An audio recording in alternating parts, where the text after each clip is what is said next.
So Grant, we're glad you're with us today, and so glad that you're part of the program.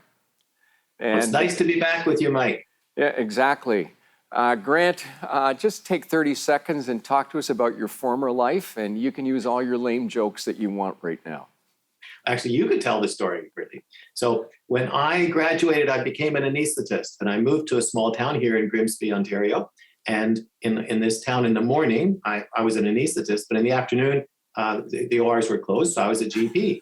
And in my general practice, I had so many people come to see me with mental problems, emotional problems, problems with feelings, which I didn't know anything about. But these are mostly Christians, and they didn't know who to turn to, who to trust. And so I started to learn about how to help. And so I started treating people for depression, anxiety, bipolar disorder. And then so many people got better.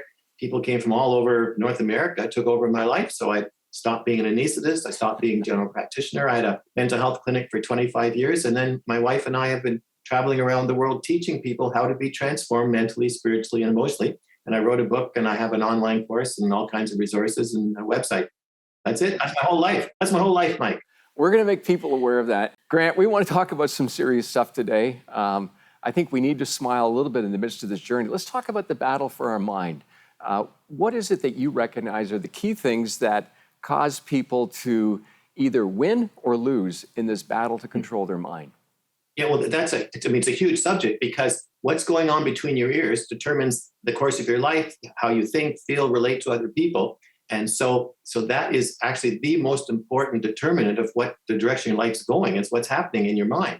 So it's really important to realize that there are three parts to humans. The Bible says body, soul, and spirit. And each of these three parts have an enormous impact on how you think, feel, and relate to others.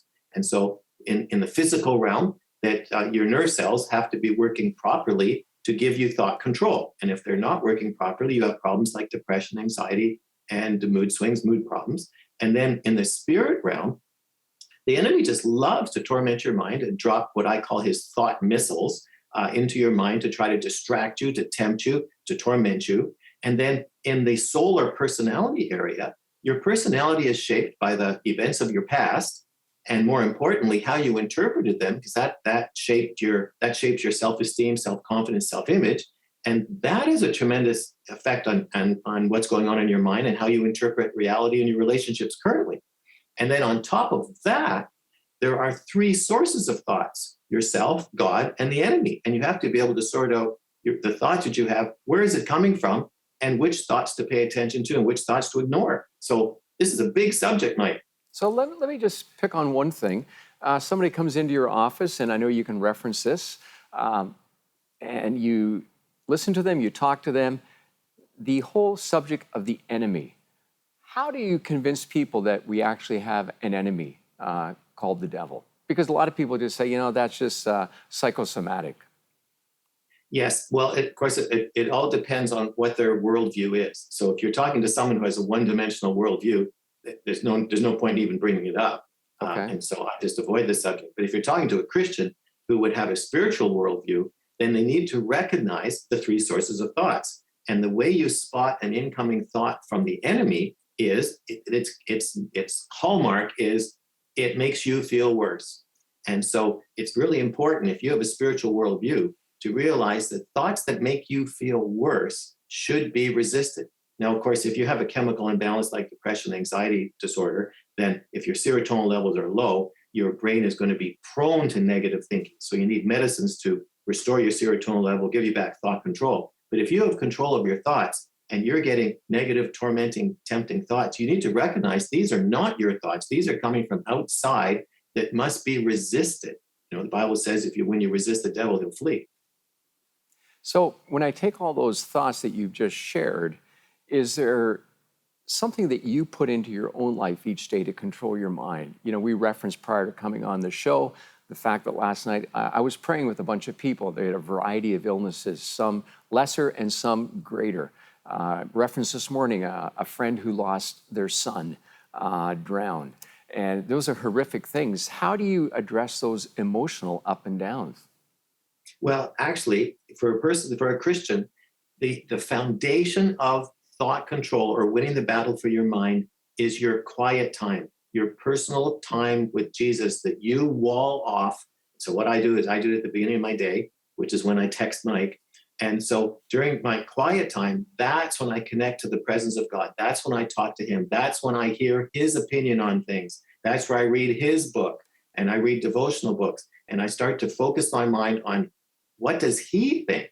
And that helps set my day in the proper pattern. So it's easier to spot the thoughts, the dark thoughts, or just my own stupid thoughts, because I'm already oriented in his direction.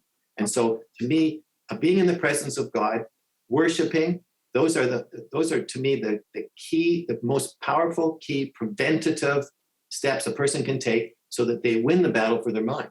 Okay, I'm going to let Julie jump in right now because I know she's got a question that's kind of ties into that as well. Yes, Dr. Grant, I'd like to ask, do you know what, let me start again. I'd like to know what you think is the best mental practice to begin our mornings. And you've already said that, and so in many respects, that worshiping, but is there anything else besides worshiping and like from the next step? We like get out of bed and we focus on God. Then anything else you can add to that?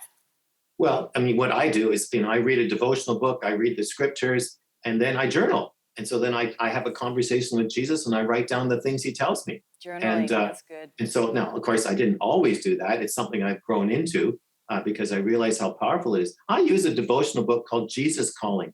It is just the greatest tool to orient your thinking to a conversation with Jesus.